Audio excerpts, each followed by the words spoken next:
महादेव। नमस्कार बंधुरा, तुम्हादेर सकलके स्वागत सनातनी श्रावणी चैनेले। आज आमी श्रावण सोमवारेर कथा बोलबो।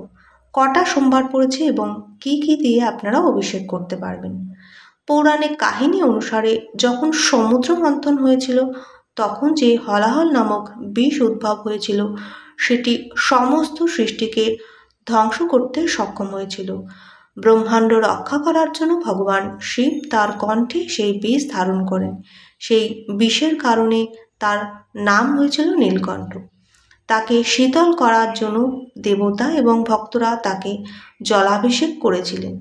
তাই শ্রাবণ মাস অত্যন্ত শুভ এবং ভগবান শিবের পুজোর জন্য অত্যন্ত গুরুত্বপূর্ণ। ভক্তরা পুজো আচার অনুষ্ঠান পালন করে এই ভগবান শিবের আশীর্বাদ পাওয়ার জন্য।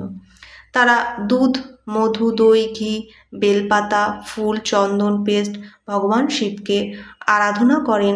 এই সমস্ত কিছু শ্রাবণের প্রত্যেকটি সোমবার ভক্তদের কাছে অত্যন্ত গুরুত্বপূর্ণ। এই দিনে শিব ভক্তরা উপবাস করে শিবলিঙ্গে জল ঢেলে জলাভিষেক করেন। পুরাণ অনুসারে শ্রাবণ মাসে ভগবান শিব স্বয়ং পৃথিবীতে অবস্থান করেন এবং ভক্তদের প্রার্থনা দ্রুত ফলপ্রসূ হয়।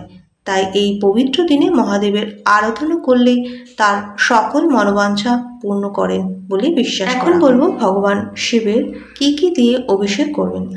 দুধ অভিষেক করলে দীর্ঘ জীবন এবং রাহুর দোষ নাশ হয়। ঘি দিয়ে অভিষেক করলে রোগ এবং অসুস্থতা থেকে মুক্তি মেলে।